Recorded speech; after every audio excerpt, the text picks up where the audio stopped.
boa noite. Que a doce paz de Jesus, ele esteja conosco. Nessa proposta de hoje, que dai a César o que é de César e a Deus é que é de Deus, é uma proposta que nos leva a refletir sobre como nós espírito, estamos caminhando dentro da nossa vida material, o que é o essencial na nossa vida. Então, hoje Jesus nos convida para que a gente possa refletir nessa passagem, para que a gente possa colocar na nossa vivência aquilo que vai ser nos oferecido para a nossa evolução espiritual. Meu nome é Brandina, todo mundo aqui já me conhece. A gente pode perceber que pode ter poucas pessoas materiais, mas com certeza existe todo um grupo de espíritos amigos necessitados da mensagem da noite para que possa receber os ensinamentos. Durante esse mês, está sendo trabalhado o capítulo 11, Amar ao Próximo como a Si Mesmo. E dentro desse capítulo, no dia 5, falou sobre amar ao próximo como a si mesmo, que é uma das leis, um dos mandamentos fundamentais na nossa vivência diária.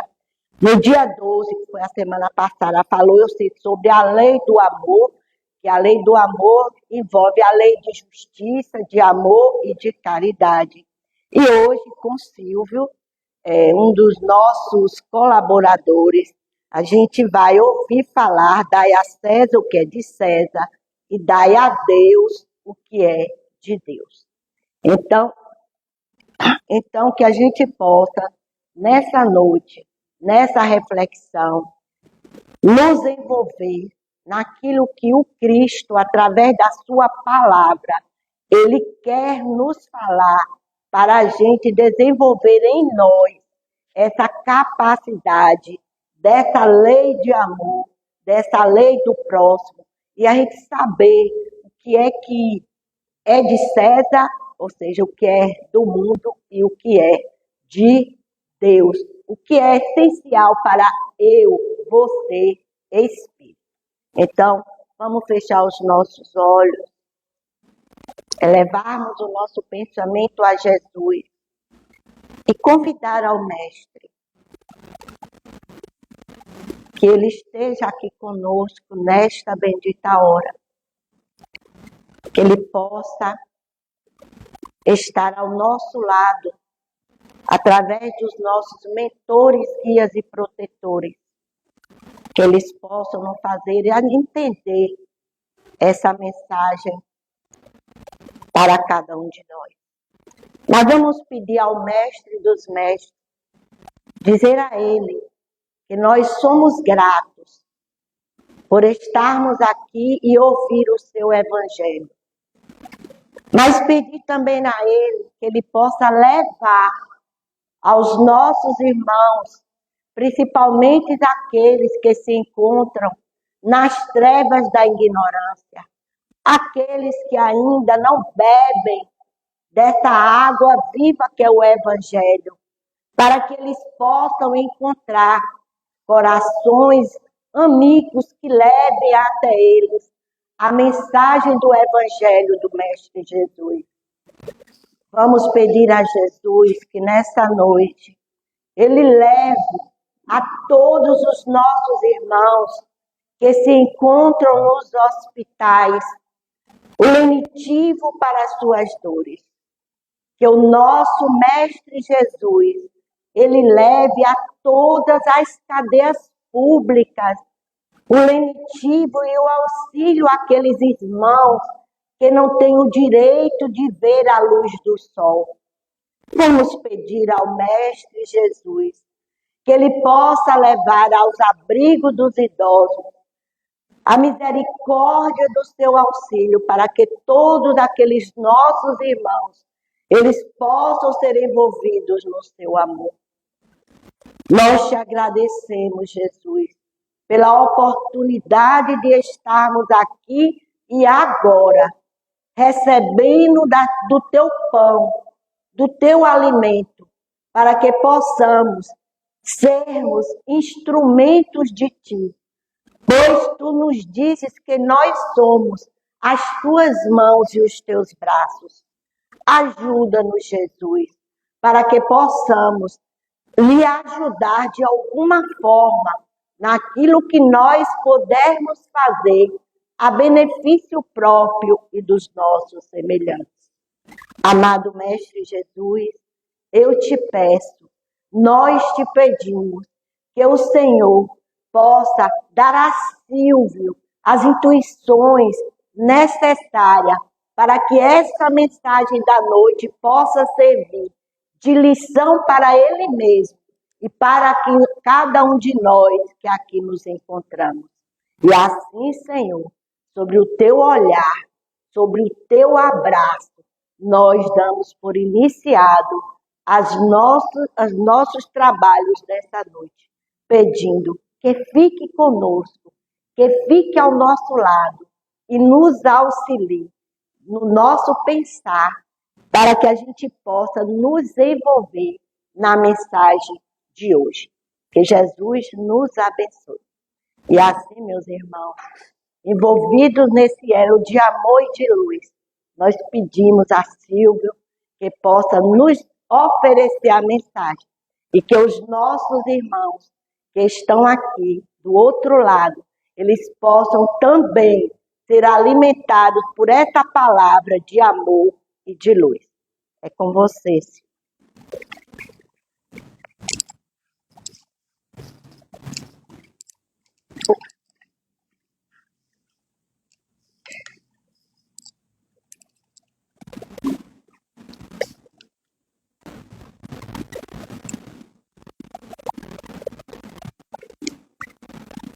Nossa, eu olhei ainda agora, tinham poucas pessoas.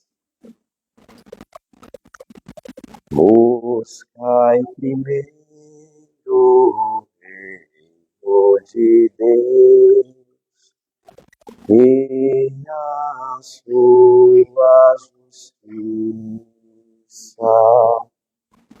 e tudo mais vos será acrescentado. Aleluia, aleluia. Essa era uma das canções que eu mais ouvia quando navegava em mares da religião católica, apostólica romana. E penso eu que intuitivamente ela chega até nós hoje com o seu propósito, porque é exatamente essa busca que deveremos estabelecer em nossa jornada, a fim de caminharmos de forma segura ao encontro daquele que é o farol de nossas almas, que é o farol das nossas caminhadas, que é a força que nos ilumina, que nos alimenta, que nos sustenta, que nos ampara, que nos cura e que muitas das vezes nos libertará. Para dar introdução ao tema que nos traz a reflexão a noite de hoje, dai a César o que é de César e a Deus o que é de Deus, eu gostaria de partilhar com vocês talvez o texto basilar do Evangelho a qual nós nos propomos a estudar este mês. O Evangelho segundo o Espiritismo traz uma proposta, no seu capítulo 15, de uma reflexão sobre o amor.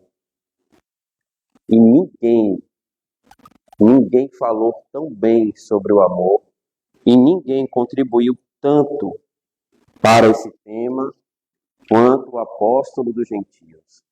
Aquele que teve que, de fato, se tornar um fênix renascer das cinzas do seu orgulho, para que o amor de fato pudesse brotar em suas vidas. Paulo vai dizer na carta aos Coríntios, capítulo 13, a seguinte lição: mesmo que eu fale em línguas dos homens e dos anjos, se me falta o amor, sou um metal que ressoa em símbolo retumbante.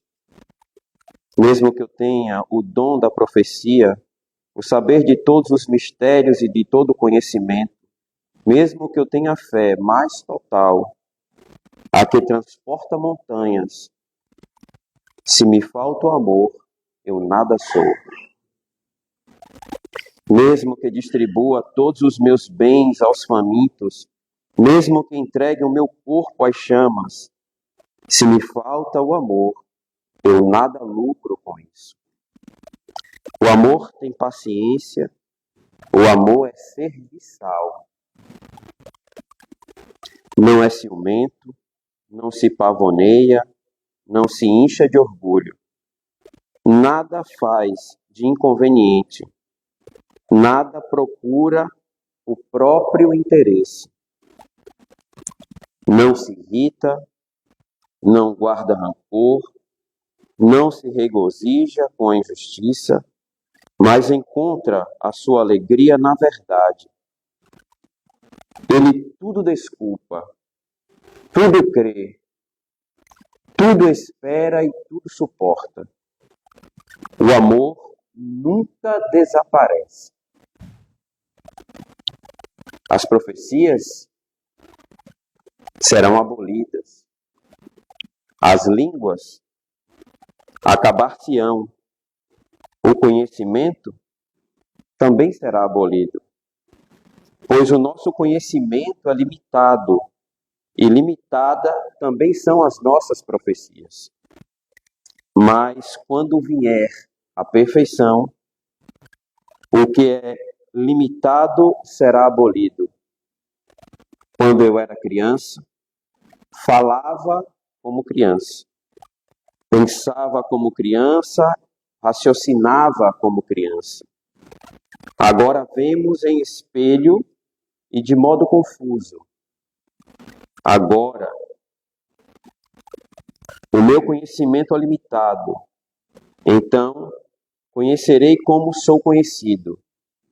Agora, portanto, permanecem estas três coisas: a fé, a esperança e o amor. Mas o amor é o maior. Partilho esse texto com vocês para que frisemos o versículo 11.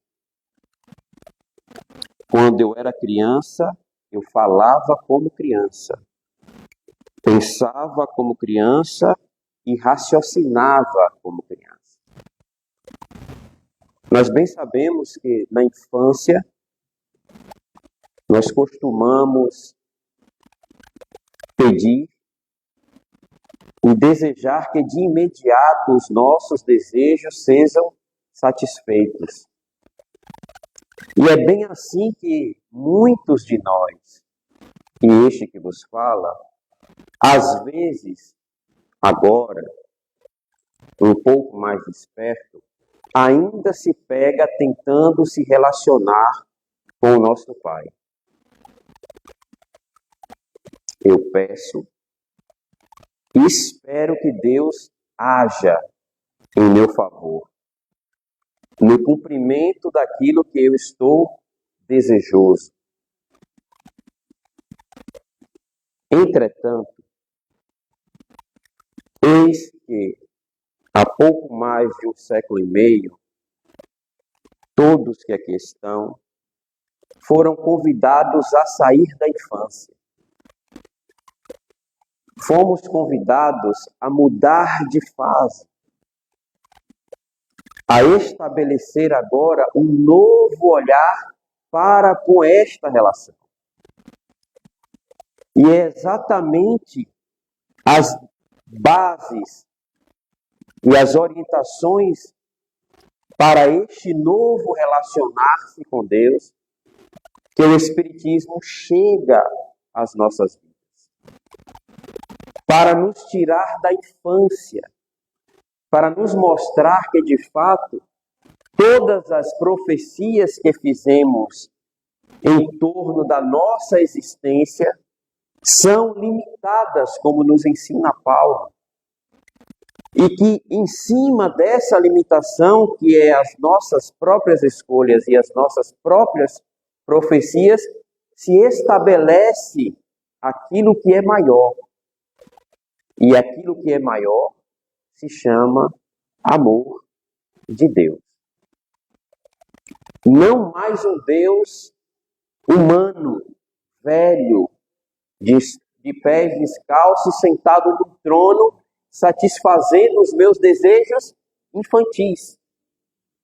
Mas agora, uma consciência que se materializa e conversa comigo por meio de atos concretos que eu construo ao longo do meu dia a dia. E eu sou convidado, a partir de agora, a enxergá-lo e a vivê-lo no cotidiano e expressar todo o seu amor em minha própria existência. Então, agora, saindo da infância e entrando em uma outra fase do desenvolvimento, eu sou convidado a experienciar novos horizontes e a observar nesta relação novas matrizes de relacionamento. E é exatamente essa a proposta dos Espíritos quando nos entrega esta obra chamada Evangelho segundo Espiritismo. Eu amo essa passagem. No prefácio desta obra, vai exatamente nos nortear enquanto a isso. Porque é neste prefácio que ele vai dizer qual é o tempo em que nós nos encontramos.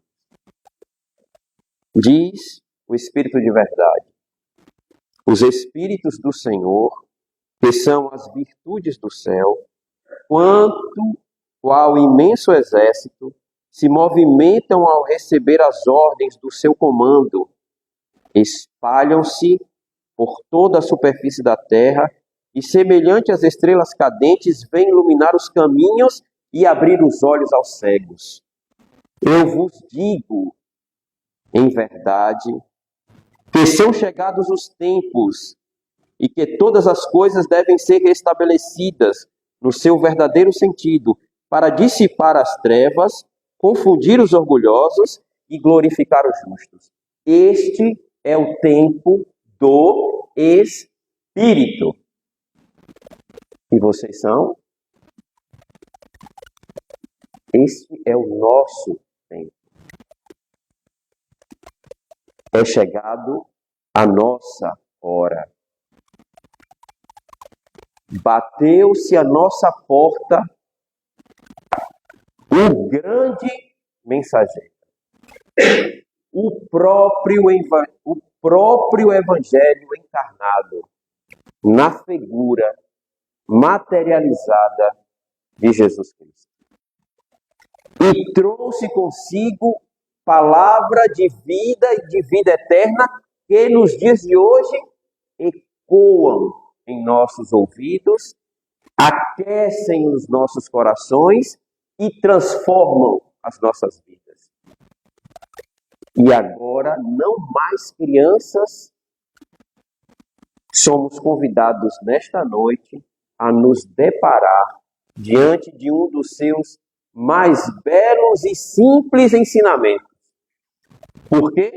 Porque se eu perguntar a qualquer um aqui, todos irão me responder exatamente o que significa esta passagem.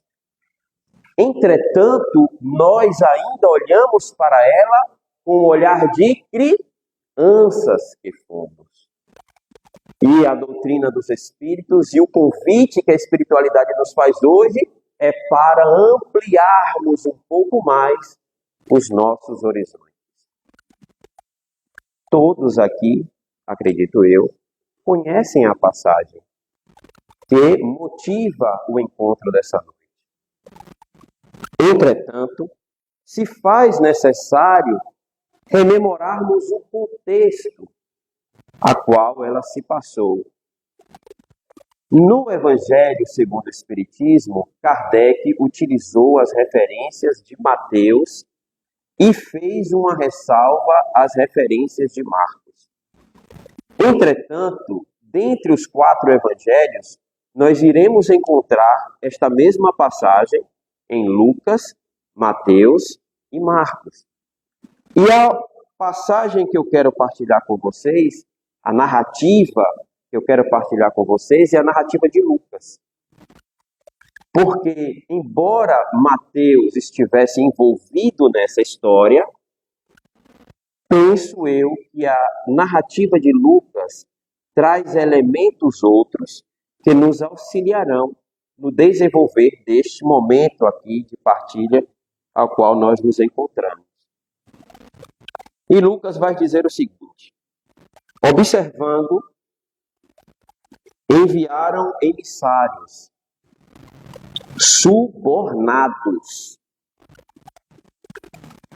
encenando serem eles próprios justos, a fim de o acompanharem numa palavra, de modo a entregá-lo ao poder e à autoridade do governo. E lhes perguntaram, dizendo: Mestre, sabemos que falas e ensinas retamente, e não aceitas a aparência, mas ensinas verdadeiramente o caminho de Deus. É lícito ou não a nós darmos tributo a César? Percebendo a astúcia deles, disse-lhes: mostrai-me um denário. De quem tem a imagem, a inscrição? Eles disseram: de César. Ele lhes disse, pois bem, restitui a César as coisas de César, e a Deus as coisas de Deus. E não foram capazes de apanhá-lo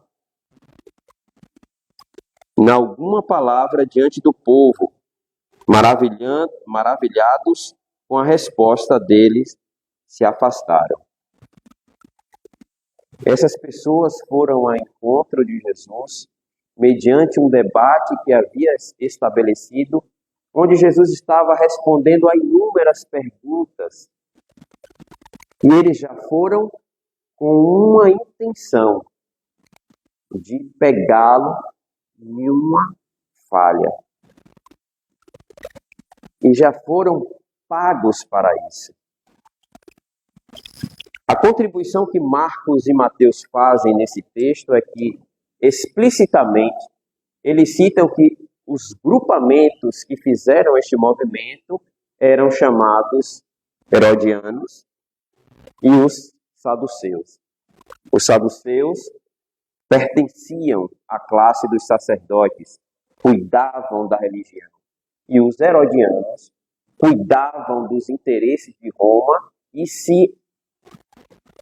recebiam vantagens por serem tão zelosos a Roma. Mas a contribuição de Lucas mostra-nos que o nosso interesse, a nossa vontade de estar em uma condição de tranquilidade, por vezes, nos leva a uma conduta inapropriada. Se eu abrir para vocês agora, o que é dar a César o que é de César? O que é dar a Deus o que é de Deus? Certamente cada um de vocês irá formular um pensamento, e este pensamento está correto, eu já digo de antemão.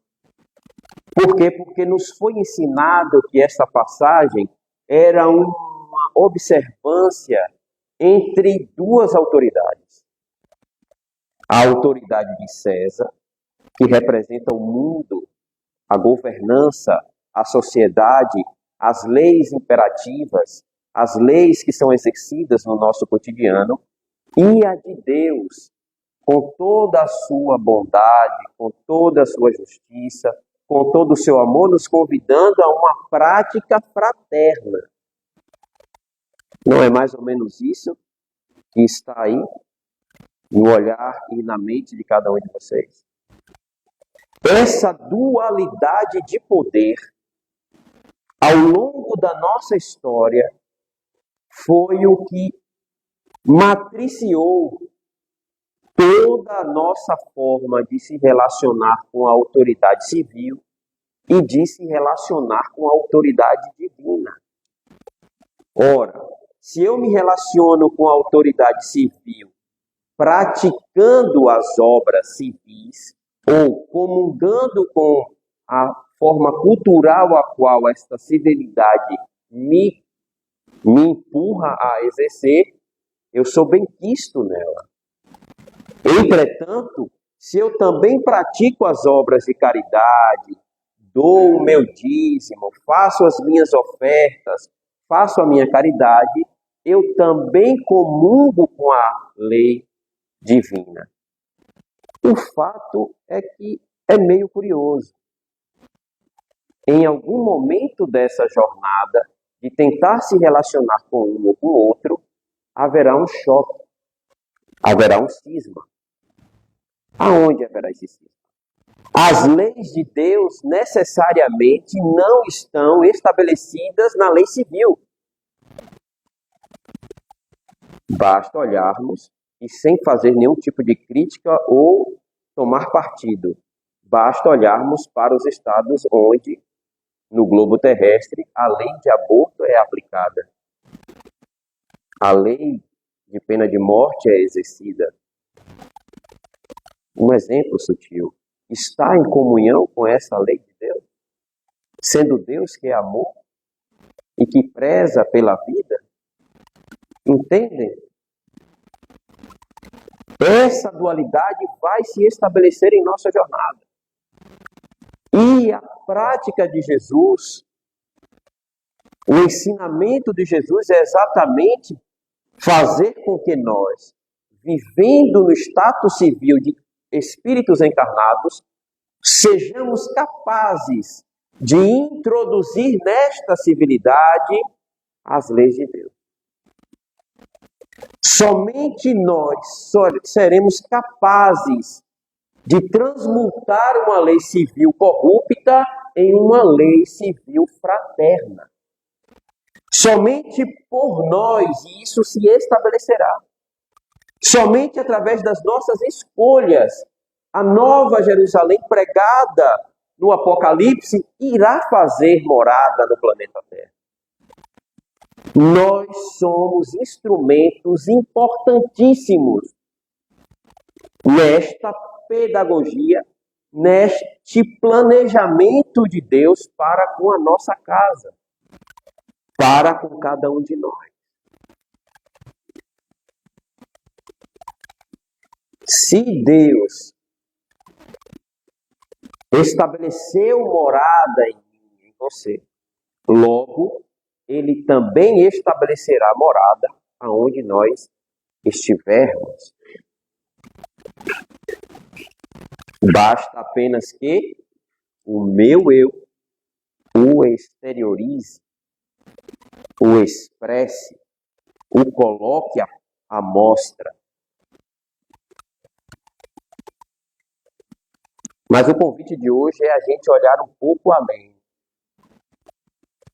Nos foi ensinado, nos foi partilhado catequeticamente ao longo das nossas trajetórias religiosas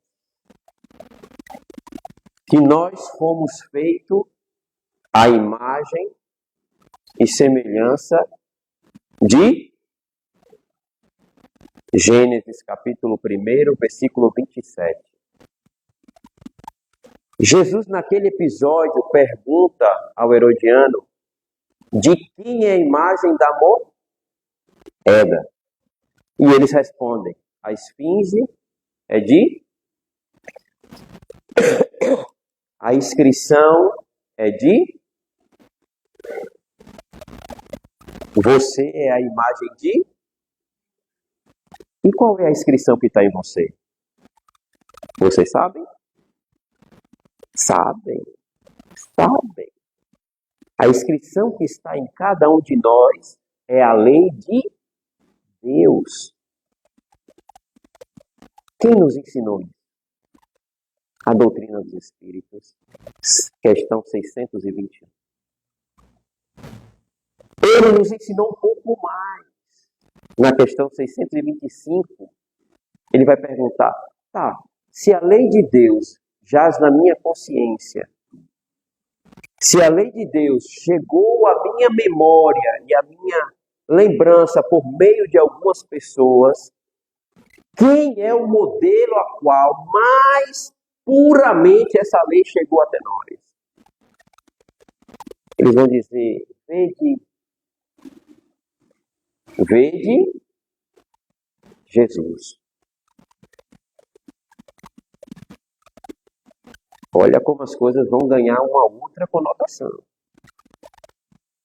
Logo, se Jesus é o meu modelo, se a lei de Deus está escrita em mim, e se nessa esfinge a imagem que está expressa é a de Deus, logo eu tenho que transmutar Deus em mim. Então, a minha visão para com as coisas materiais deverá sofrer uma transformação. Socialmente, na sociedade brasileira, nas últimas 2 semanas, o que mais atormentou a sociedade, aí quem assiste o jornal sabe, o PIX. O implemento de uma lei civil sobre uma rastreabilidade de como você está usando o recurso monetário. Porque o Estado desconfia, na verdade ele tem absoluta certeza, de que nós, enquanto sociedade, somos corruptos. Burlamos as leis para não devolver ao fisco o que lhe é de direito. Por quê? Porque a lei de sociedade a qual nós estamos inseridos assim diz. E as leis estabelecidas nesta nação dizem que uma pessoa que faz uma movimentação financeira a partir de determinado valor tem que declarar isso. Nós não fazemos. E aí agora, com uma lupa em cima de tudo que a gente faz, o negócio ficou estreito. E hoje, Jesus diria o que para você? Dai ao Estado o que é do Estado e devolva no seu comportamento o que é de Deus. Porque você é a imagem e semelhança de Deus e em você se expressa a sua lei. Nós não estamos no papel de dizer se é justo ou injusto. Nós estamos no papel de cumpridores. E esta mesma interpretação nós iremos ouvir em várias cartas apostólicas a respeito deste mesmo tema, porque este tema é recorrente na nossa jornada. Romanos 13 vai exatamente nos esclarecer isso. Paulo, questionado a respeito também de uma tributação, ele fala assim, dá a cada um conforme o que lhe é justo. Se é justo, ou se você está sobre uma legislação, retribuir os seus impostos, pague-os. Se é justo acolher o órfão e a viúva, faça. Se é bom servir aos irmãos de rua por meio de uma doação de sopão, execute. Não transfira para outro aquilo que lhe compete fazer. Desta maneira, nós estamos estabelecendo copiosamente a lei de Deus em nossa jornada. Porque, como disse Brandina na prece inicial, nós estamos a serviço do Mestre. Nós não podemos olhar para o recurso financeiro apenas como dinheiro, como papel, como moeda. Nós precisamos olhar para aquele recurso através dos benefícios que aquele recurso irá estabelecer enquanto sociedade. Roubando ou não, este governo, com este recurso, mantém o Dantas Bião aberto. Vamos falar de Alagoinhas. Mantém o Dantas Bião aberto. Mantém o salário dos profissionais de saúde do Dantas Bião em dias.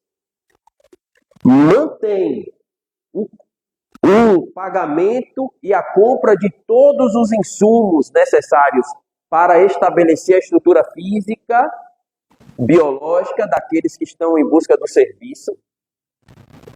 Através deste recurso, as ambulâncias estão transitando porque tem manutenção, compra de pneu, compra de combustível. E por trás de tudo isso, quem está?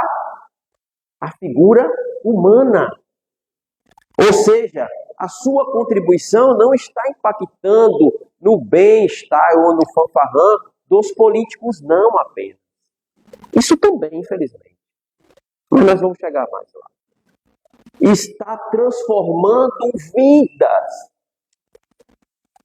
A vida do enfermeiro, a vida do técnico, a vida do faxineiro, a vida do cara que está lavando a roupa de cama, a vida do eletricista que vai lá trocar a tomada. Esses recursos se multiplicam em graça na vida dos irmãos. É este olhar que Jesus convida a sociedade, convidou a sociedade que estava naquele momento ouvindo a eles, e nos convida hoje a depurarmos. O recurso que lhe foi confiado não é seu, é instrumento da ação e da bondade e da graça de Deus na sua vida e na vida dos outros. É por isso que esta passagem, agora é uma interpretação minha, está exatamente colocada em um capítulo chamado Amai o próximo como a si mesmo. Porque vai depender do seu desapego abençoado de Cristo. Praticar isso, a fim de que o Evangelho agora, como Paulo nos ensina, não seja um sino que não faz som. A fim de que a nossa fé seja realmente uma sinfonia de bênçãos nas nossas vidas e na vida daqueles que estão ao nosso lado. É por isso que as provas vinculadas ao dinheiro sofrem tanta penalização, tanto sofrimento para aqueles a quem solicitam elas. Porque lhes falta esse entendimento de que é dando que se recebe. É fazendo este movimento, o recurso monetário, exatamente para que se faça isso. Quantas pessoas são impactadas com um simples gesto de pagamento de IPTU nosso? Quantas?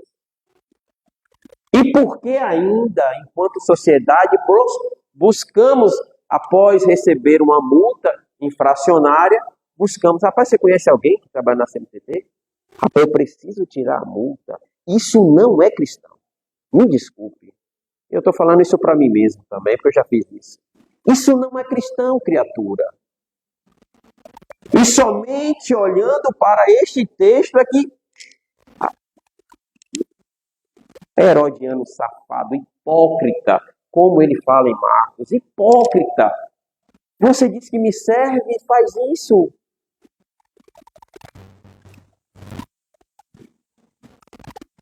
Somos convidados agora a uma outra postura. Foi por isso que eu comecei citando a carta aos Romanos. Nós não somos mais crianças. Que eu quero para mim, que é meu, e você que se exploda. Não, não somos mais. Antes eu era. Antes, o povo hebreu era Deus para eles e o inferno para o povo restante. Antes, a cristandade, também eu quero Jesus para mim e aquele que não for batizado que se exploda. Não, pelo amor de Deus, não é isso. Isso não é cristão. Isso infringe o seu principal mandamento e infringe o artigo número 1/1 da lei de Deus nas nossas consciências. Amai o próximo como a si mesmo. Amem-se uns aos outros. Busquem primeiro o reino de Deus e tudo vos será acrescentado. Essa é a proposta. Foi isso que Jesus quis dizer, no meu ponto de vista. Como ele vai falar aos corações dos senhores e senhoras a partir de agora, isso já não me compete. O que me compete é continuar amando-vos. Assim como o convite que é feito a vocês é continuar nos amando. E amando-nos mutuamente, estabeleceremos uma sociedade civil que verdadeiramente represente essa lei de Deus. Que engraçado, está também na consciência de quem está lá. Ele só não enxergou aí. É mudando os nossos hábitos que nós mudaremos os hábitos daqueles que nos governam. E se ainda temos hábitos de César, é lógico que teremos governo de César. Engraçado que em uma passagem do Evangelho de João, Pilatos, conversando com o sumo sacerdote, diz assim, não, eu não vou crucificar o vosso rei. E os sacerdotes gritam, não, nós não temos rei. O nosso rei é César. E é exatamente o tributo a César que mais nos machucavam. As leis romanas eram as leis que mais machucavam o povo hebreu. Porque eram leis bizarras. Entretanto, nos ensina Emmanuel, em uma passagem belíssima, que este mesmo povo também era um povo ingrato. Por quê? Porque as leis romanas trouxeram civilidade à Judéia, que era uma tribo. É a mesma coisa, nós estamos inseridos em uma sociedade e precisamos deixar de ser ingrato às políticas públicas que nos regem neste momento. É o mesmo enfoque. Se eu tenho uma rua pavimentada é porque eu pago meus impostos. Se eu tenho um posto de saúde no bairro lá da Santa Terezinha, na Praça Kennedy, e em todos os bairros dessa cidade, é porque eu também estou fazendo a minha contribuição. E se eu deixo de fazer, o que já é difícil fica mais difícil. Mas o grande convite da noite de hoje, para todos nós, é a gente mudar esse enfoque. O dinheiro não é dinheiro. Dinheiro é energia. Dinheiro é tempo de vida. Tempo de vida. Eu dou à empresa que eu trabalho 12 horas todos os dias da minha vida. Quantas horas eu estou doando a Deus da minha vida? A proposta messiânica é que as mesmas 12 horas. Ah, como assim? As mesmas 12 horas. Porque nessas 12 horas que eu estou no trabalho, a serviço da Baker, eu vou me relacionar com irmãos que vão trazer consigo seus dramas, seus problemas, suas dores.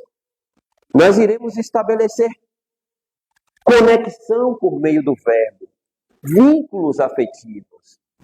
E é nesta relação que a minha relação com Deus tem que se materializar. Ouvindo, não fazendo fofoca, não inventando mentiras, não tentando dar rasteira para subir de cargo, cumprindo com a minha obrigação trabalhista, realizando e doando o máximo que eu tenho de competência para a execução do serviço. Por quê? Porque o serviço que eu executo é um benefício social. E a gente vai se deparar com uma outra lei, que é a lei de sociedade, muito bem apresentada pelo Livro dos Espíritos, a nossa jornada. Tudo está conectado. Eu trabalho no meio do mato, tem vezes que eu não vejo ninguém, mas o resultado do meu trabalho no meio da floresta, do mato, seja onde eu estiver, vai repercutir na vida de cada um dos senhores. Senhoras, senhoritas. O meu trabalho repercute na vida de vocês e o trabalho de cada um aqui repercute na minha vida. O trabalho de Márcia, então, Deus me livre, eu não sei o que seríamos de nós sem Márcia. Eu só não sei se eu vou sentar na cadeira frente a ela um dia. Ela trabalha no INSS. Ela é que aposenta a gente. Eu não sei se eu vou sentar na frente desse balcão lindo, maravilhoso. Mas está tudo bem. Meu pai já sentou. Seu João já sentou. E muitos outros estão lá, contribuindo também à sua maneira para o desenrolar da sociedade. Então, este olhar de dualidade, de dois poderes guerreando pela atenção nossa, deve se extinguir. Existe um poder. Existe um gestor. Existe um dono de tudo. Um Criador. Papai do céu, inteligência suprema, causa primeira de todas as coisas. Dê o nome que você quiser dar. Tudo veio dele e tudo pertence a ele. Inclusive essa autoridade de César que está aí. As coisas não estão ao léu. As coisas estão sobre uma égide. Mas lembrem-se do que eu falei no início. A nova Jerusalém se estabelecerá por meio das nossas escolhas. Agora, neste momento, neste tempo, se nós optarmos por não querer essa nova Jerusalém, essa inteligência suprema, essa causa primeira de todas as coisas, vai dizer assim, meu irmãozinho, meu filho amado, vamos para uma outra escolinha porque você ainda não aprendeu a lição e o planetinha Terra precisa continuar com o seu caminhar. E eu lhe garanto que eu não quero estar nessa galera.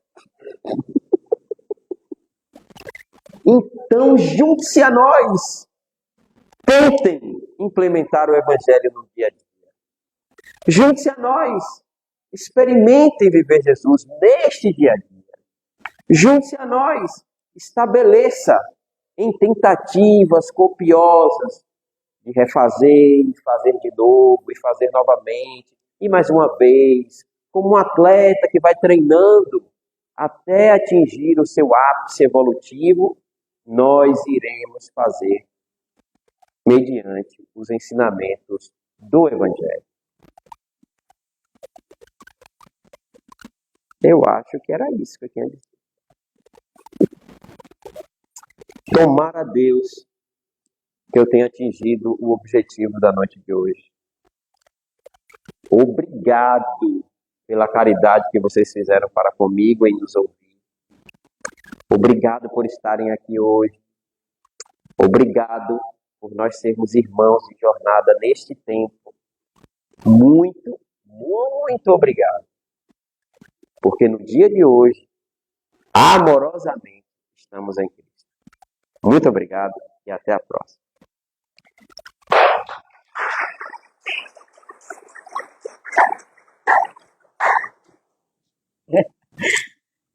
Ai,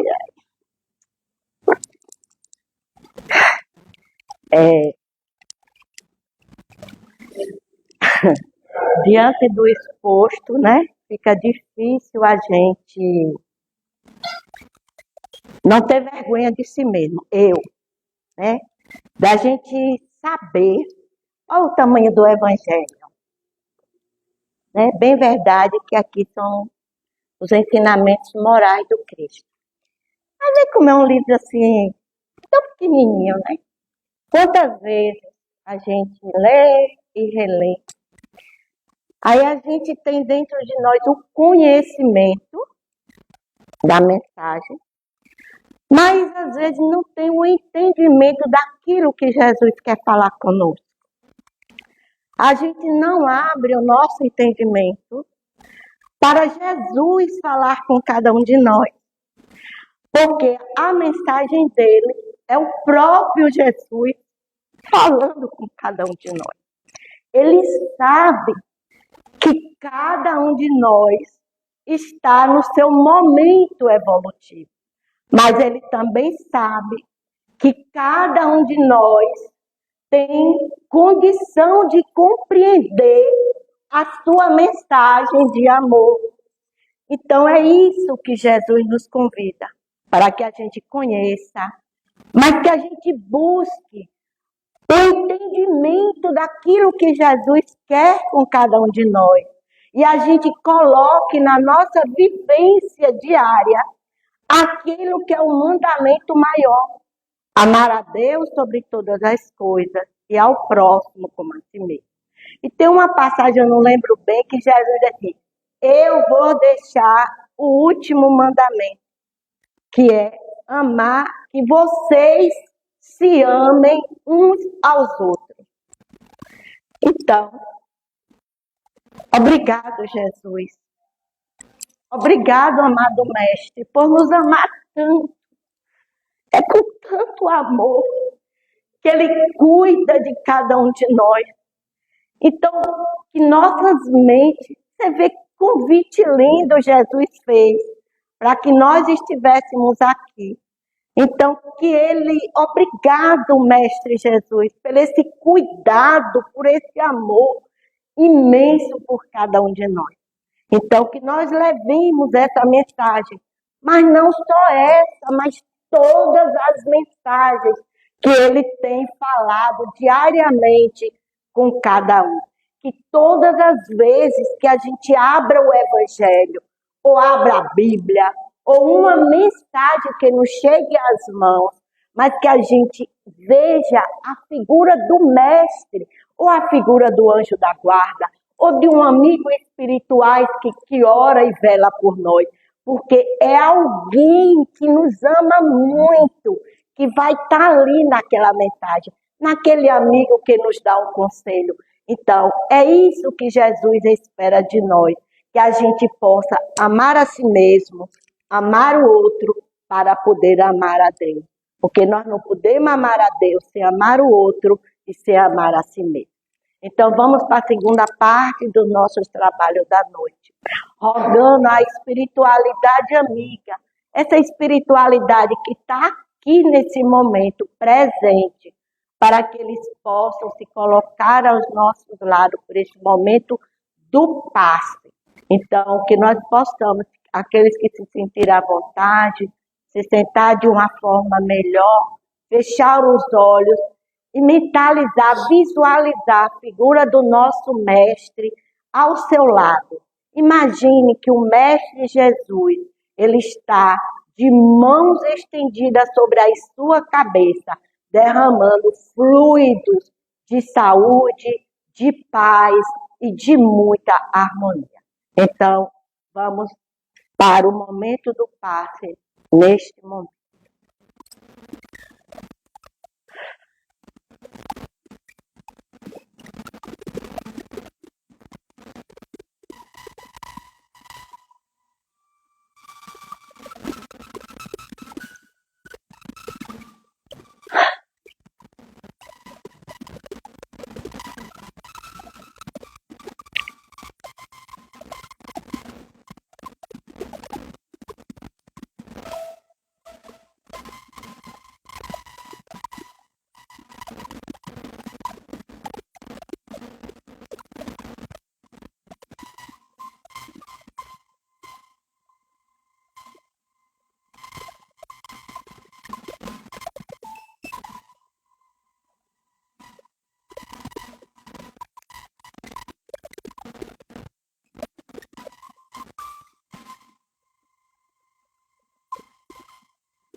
Juntos, em uma só palavra, em um só pensamento, em uma só intenção.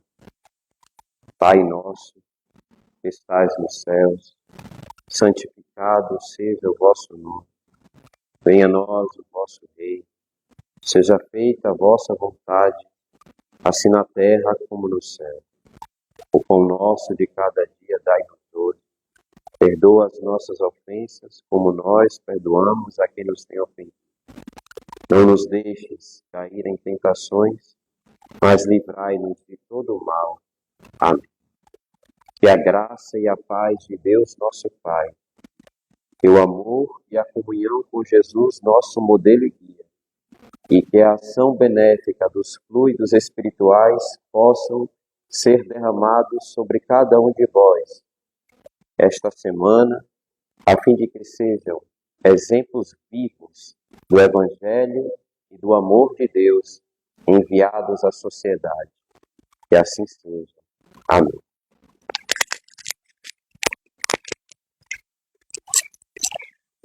Desculpa, mas eu fico tão com a mensagem da noite. Então, agradecidos que estamos ao Mestre Jesus, agradecido a cada um de vocês, que Jesus nos leve de volta para os nossos lares, que Ele nos conduza para o pensar, o falar e o agir durante toda essa semana. E no próximo domingo, dia 26, nós vamos ter a nossa querida Marjete falando sobre a fé e a